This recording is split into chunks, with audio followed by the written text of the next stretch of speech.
On October 19, 1982, inside a hotel room near Los Angeles, an FBI surveillance camera recorded John DeLorean holding cocaine in front of federal agents. He was one of the most celebrated industrialists in America. He was an engineer who had walked away from a rising career at General Motors to build a car company under his own name, and who had raised British government money to build a stainless steel sports car with gull-wing doors on a peace line in Belfast. He had promised Detroit something safer and more honest than the cars it already made, a car of the future carrying his own name on the badge. None of that ambition was visible in the room that night. What the camera recorded was a desperate man weighing narcotics like inventory, chasing an alleged $24 million he believed could keep his factory running. He would be charged with conspiracy to possess 55 pounds of cocaine, but the company DeLorean was supposedly rescuing in that hotel room no longer existed in any form money could revive. 8 months earlier, in February of 1982, DeLorean Motor Company had already collapsed into receivership. It carried roughly $175 million of debt, and more than half of the 7,000 cars it had built sat unsold in fields and parking lots across America. The factory Britain had funded on that peace line in Belfast was already a monument to a BT that had failed. The deal in the hotel room was a funeral rite, arranged over a company that had already stopped breathing months before. That is the part the footage never explains. The arrest made DeLorean's name a synonym for disgrace. But a jury would spend 29 hours deliberating before acquitting him of every drug charge, ruling that federal agents had entrapped a desperate man. That verdict never touched the $17 million of British public money that had already vanished through a shell company in Geneva, and it never answered for what actually killed an automobile empire built to bring peace to a divided city. The man at the center of both collapses would walk away from an American courtroom and then a second one, having never been made to answer for the thing that actually mattered. The cocaine sting is the ending everyone remembers. It was never the crime that mattered.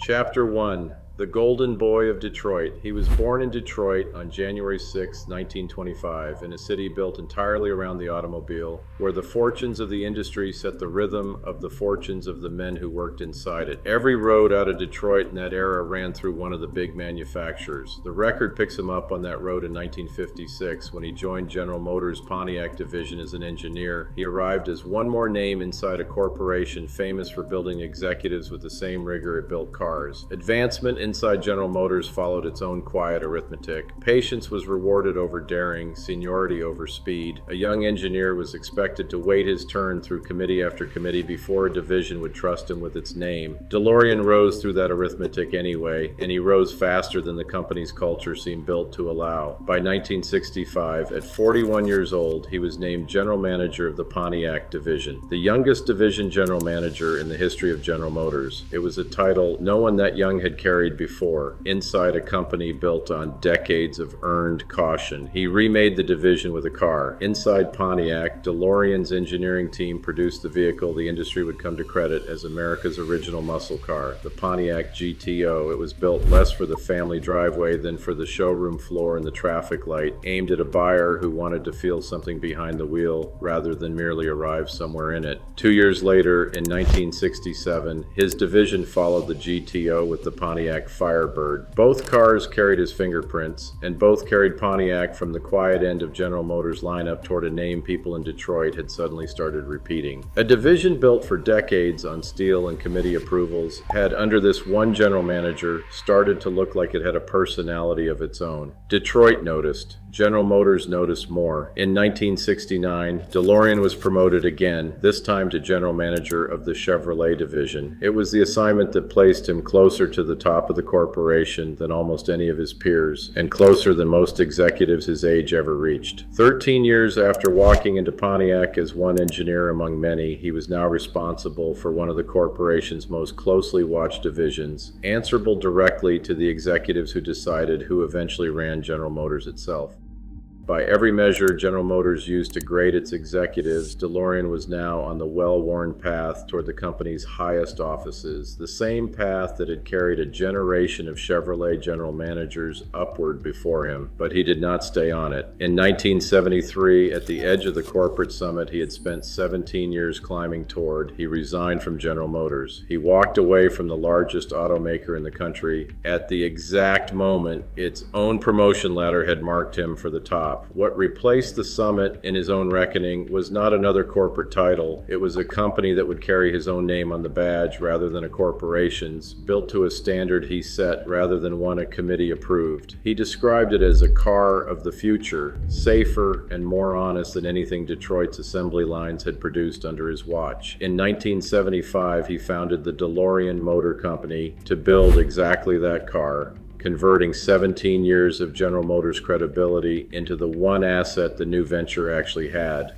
An idea built out of ambition is not, on its own, a factory. Building an automobile company from nothing, engineering a car from a blank sheet, tooling a plant, and training a workforce that had never assembled a car before. All of it would require capital on a scale no departing General Motors executive could supply out of his own resignation package. General Motors itself had spent decades and the weight of an entire industrial system building the plants that turned an engineer's idea into a car in a driveway. DeLorean now had to find a version of that same system willing to bet on one man's name instead of a corporation's.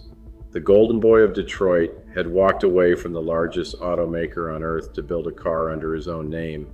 He had the name, the reputation, and the ambition. He still needed someone willing to pay for it. Chapter 2, A Factory on the Peace Line. The answer came from London, and it came from politics rather than industry. Northern Ireland in the middle 1970s was deep into the conflict its own government called the Troubles. Years of bombings, assassinations, and street violence between the province's Protestant and Catholic communities. The British government had settled on a deliberate policy for the hardest hit corners of Belfast. It would build factories there and build them on purpose in the neighborhoods where recruitment for the paramilitaries ran highest, on the theory that a payroll was a form of pacification no army patrol could match. A wage and a shift to report to on Monday morning were meant to answer a war that checkpoints and recruiting posters had failed to end. The government wanted an employer willing to build in Belfast. DeLorean wanted a government willing to build his car and willing to write a check no bank in Detroit or New York had been prepared to write. Northern Ireland's development agency offered him both at once.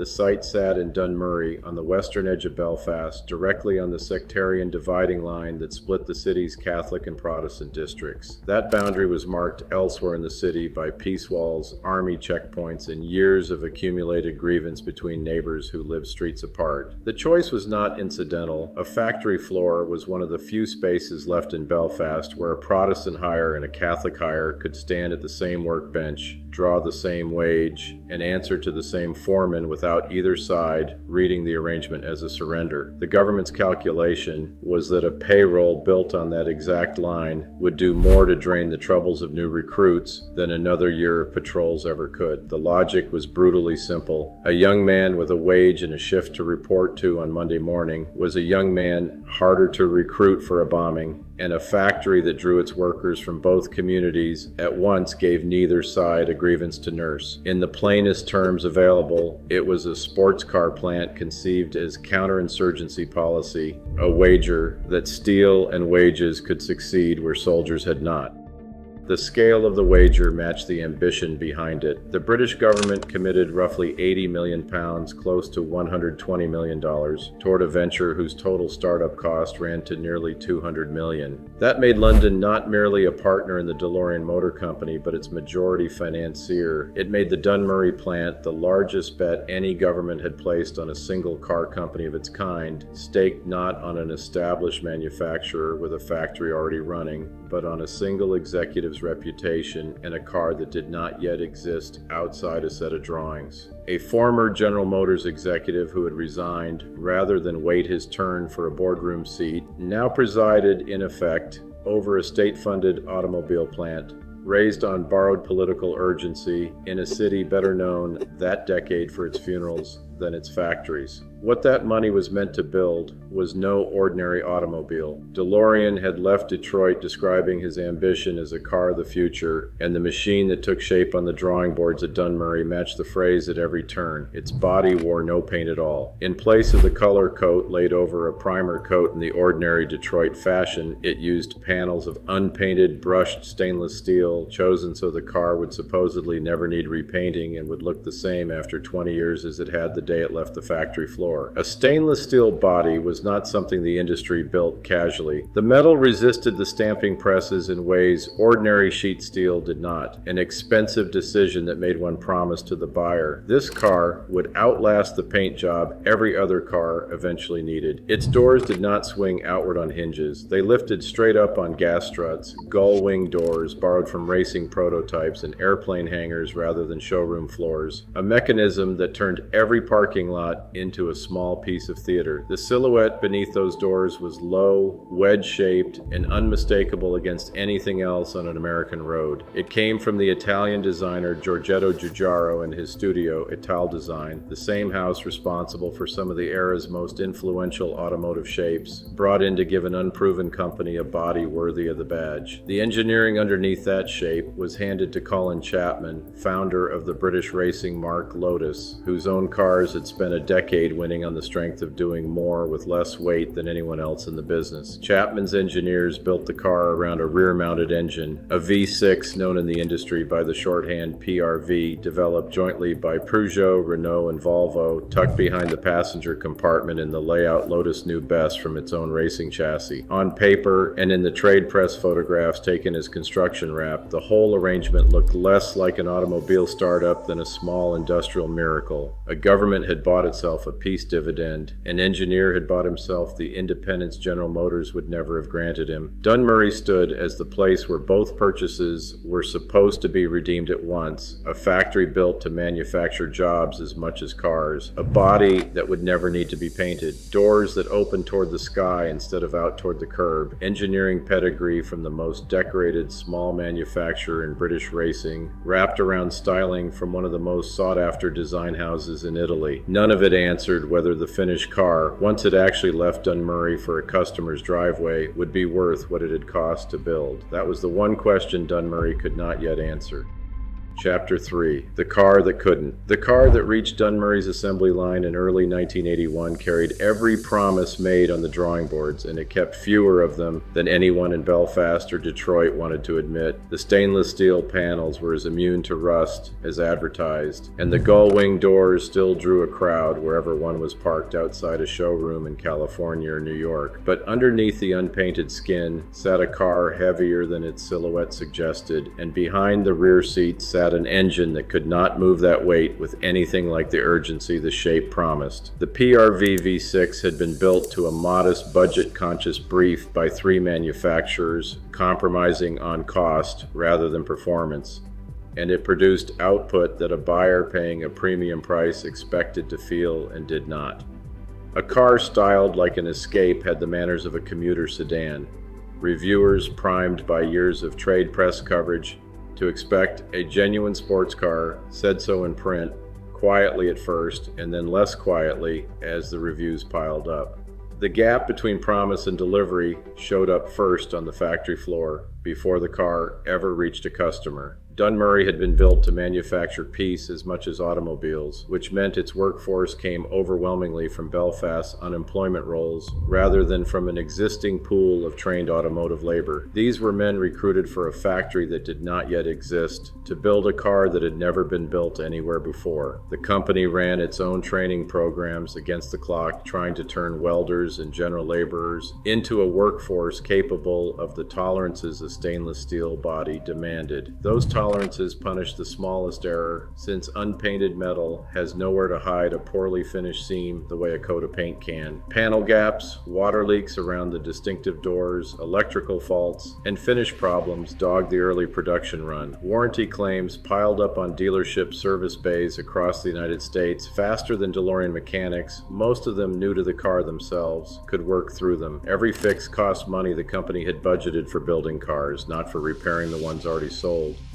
Cost had already overrun the plan before a single car crossed the Atlantic. Development had run years and tens of millions over the projections drawn up when the British government agreed to bankroll Dunmurry, and the delays pushed the launch later and later, while the payroll in Belfast kept running regardless. And once the DMC-12 finally reached American showrooms, the exchange rate turned against it in a way no amount of stainless steel could fix. The British pound strengthened against the dollar, just as the company needed to sell its Belfast-built product into an American market paying in dollars. So every car shipped west lost money on the currency conversion alone before any discount was applied at the dealership. The timing could not have been worse. The United States fell into a deep recession beginning in 1980, the kind of downturn that punishes a luxury-priced discretionary sports car long before it punishes a family sedan, and buyers who might have written a check for a gull-wing curiosity in a stronger economy kept their money instead. The DMC-12 was asking luxury car money for a car that drove like considerably less in the worst year a company could have chosen to ask it. The result showed up in parking lots and storage yards before it ever showed up on a balance sheet. DMC-12s built to a production schedule set when demand still looked strong began stacking up unsold at ports, at distributor lots, and outside dealerships from California to New York. Inventory that should have turned into revenue instead turned into carrying costs, insurance, storage fees, and interest on money already borrowed to build the next batch. The company's debt climbed to roughly $175 million, a figure that dwarfed the profit any number of gull-wing doors could plausibly generate. By the start of 1982, the arithmetic had stopped working in any direction that kept the lights on in Belfast or the lawyers paid in Detroit. In February of 1982, barely 13 months after the first production DMC-12 had rolled off the Dunmurry line, the DeLorean Motor Company went into receivership. More than half of the roughly 7,000 cars the factory had built sat unsold when the receivers took over the books. Stainless steel monuments parked in rows across American dealership lots. The Peace Line factory kept a skeleton staff a while longer. Its workforce still owed the wages that had been the entire point of building it in Belfast rather than Detroit, but the company that employed them was, in every way that mattered, already finished. 13 months from first car to receivership is not a company that failed slowly. It is a company that was underfunded, overpromised, and undercut by its own currency the moment it tried to cross an ocean. It would be 8 more months before the DeLorean name turned up in a hotel room outside Los Angeles with a briefcase of cocaine and international headlines attached. By then, there was no company left to save. There was only a man trying to conjure one back into existence with money that was never his to raise that way. The harder question was never why the car struggled to sell. Cost overruns, an untrained workforce learning stainless steel assembly under deadline, a pound that made every export a loss, and a recession that emptied American driveways of discretionary cars all explain a company that could not survive its first full year on the road. What those failures do not explain is simpler and colder. It is the question of where the 80 million pounds Britain had already spent building Dunmurry had actually gone, and why so little of it seemed to have gone into the car. Chapter 4. The Money in Geneva. Motor Eulogies traces the American car empires that promised the future and were buried by the men behind them. Subscribe and the next one arrives when the story is ready to tell. The 80 million pounds Britain had spent building Dunmurry did not simply vanish into cost overruns and unsold inventory. A portion of it had gone somewhere else entirely, into a company called GPD Services, registered not in Belfast and not in Detroit, but in Geneva, inside a Swiss financial system with a centuries-old tradition of keeping exactly this kind of transfer quiet. $17,650,000 of the British investment moved through GPD Services, close to $1 in every 7 of the roughly $120 million Britain had put into the venture. It was money Parliament had appropriated to put idle hands to work assembling stainless steel body panels on a sectarian dividing line in West Belfast. Instead, it crossed an ocean, then crossed a currency, and came to rest in a numbered account on the shore of Lake Geneva, far from any assembly line, and further still from any accounting Parliament had signed off on. GPD Services had no factory and no workforce. It built nothing and shipped nothing. It existed on paper, and the paper belonged to 2 men this story had already introduced. DeLorean controlled it. So did Colin Chapman, the Lotus founder whose engineers had shaped the DMC-12's chassis under a separate, legitimate contract. That ordinary business relationship gave the arrangement its cover. Lotus and the DeLorean Motor Company already did real work together, invoices for real engineering hours on a real car, and GPD Services borrowed that shape. A diversion of British public money went out dressed in the language of an engineering consulting fee, a line item that would have looked unremarkable to any auditor who never thought to ask what specifically Geneva had built. The third name behind the paperwork belonged to Fred Bushell, the Lotus accountant, the man who understood the mechanics of moving money through a Swiss account well enough to make the arrangement hold together on both sides of the Atlantic. Once the money reached Geneva, it split three ways between DeLorean, Chapman, and Bushell. Three signatures turned a government grant meant for factory wages into private income for the men who ran the companies collecting it. The payments to GPD Services had gone out over the same years Dunmurry was rising from a stretch of Belfast farmland into a working assembly plant. They went out over the same years reporters and shareholders were asking only whether the gull-wing doors would seal properly and whether the stainless steel would hold its finish. Nobody auditing the DeLorean Motor Company from London or Detroit in those years was asking whether the money behind the car was still intact. A government grant, once appropriated and dispersed, does not announce when a piece of it has been rerouted through a consulting invoice in a Swiss bank in the Alps. It simply stops being traceable in any ledger anyone thought to check, and by the time anyone did think to check, 3 years and a receivership had already passed. The timing was its own cover. While the money moved, the outside world was watching the factory rise and the first car ship, and no one auditing a celebrated startup thought to follow a routine consulting invoice across a currency and into a bank on the shore of a Swiss lake. The irony sat in the geography as much as in the arithmetic. Dunmurry had been sited exactly where it was, straddling the line between Catholic and Protestant Belfast, as a deliberate piece of policy. The idea was to give both communities a stake in the same paychecks and take the recruiting pool away from the men with guns. That was the premise Britain had bought when it wrote the largest check of its kind ever committed to a single car company in a city where the wrong kind of unemployment could still get a young man killed or recruited into killing someone else. Every pound of the 80 million was supposed to answer that question. Instead, $17,650,000 of it took a detour through Geneva into the pockets of men who had never worked a shift on the peace line and never intended to, and came out the other side as private wealth instead of public policy. Should the British government ever have written that check at all, gambling a fortune in taxpayer money on one man's sports car to solve a problem an army had not managed to solve in over a decade? The question outlived Dunmurry's assembly line, and it would still be argued in Westminster and in Belfast long after the factory itself went quiet for good. What Geneva had not yet settled in the season after the receivership was who would be made to answer for any of it. DeLorean, Chapman, and Bushell had built an arrangement that looked on paper like nothing more than the ordinary cost of doing business between two car companies. None of them would answer for it the way anyone expected.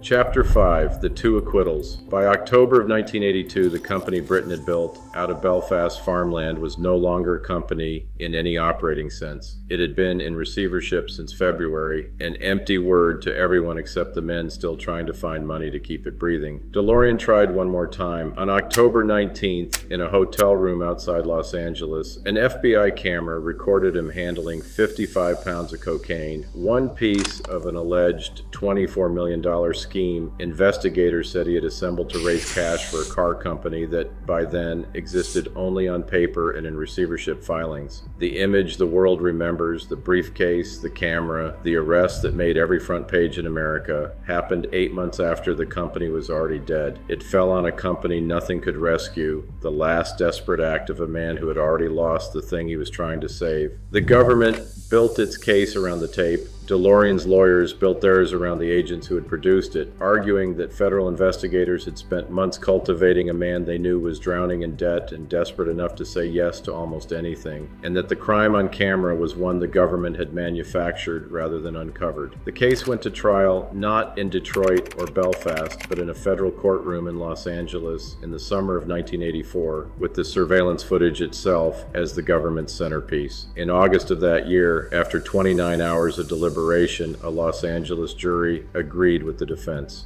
DeLorean was acquitted on every drug count. The jurors had accepted the entrapment defense in full. The FBI had not caught a cocaine trafficker so much as it had built one out of a desperate man and an opportunity that would not otherwise have existed. The man who had once run Pontiac and dreamed up a car of the future left the courthouse a free man, and the company he had built it all to save was already too far gone for any acquittal to bring back.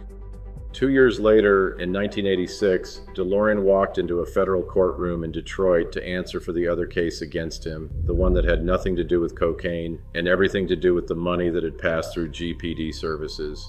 This was the case that mattered, built not on a hotel room tape, but on wire transfers and a Geneva shell company with DeLorean's name attached to the paperwork. Prosecutors argued the payments were fraud dressed as engineering fees, a diversion of British public money into private accounts, money that had been meant for Belfast paychecks, and instead became personal wealth for the men running the companies collecting it. The jury in Detroit heard the case laid out in full, and it acquitted him again. Twice charged with crimes that could have ended his life in prison, twice a jury let him walk free, once for the crime the world remembers, and once for the crime that actually mattered. The other men who had built GPD Services with him did not share his luck, and one did not live to be tried at all. Chapman, the Lotus founder who had engineered the car's chassis and helped engineer the diversion of the money that paid for it, died in December of 1982, 10 months after the receivership, and long before any indictment reached his desk. Death closed his file before a courtroom ever could. It was Bushell, the Lotus accountant who had made the Geneva arrangement work on paper, who stood trial for it in Belfast in 1992, a decade after the money had moved. A jury convicted him, and he was sent to prison for his part in the fraud. The judge who sentenced him made a point of saying what the record could not, that had Chapman lived to stand in the same dock, he would have faced years in prison of his own. The engineer who built the car's reputation escaped the reckoning only by dying first. For the men and women who had built the cars in Dunmurry, the wages had been the entire point.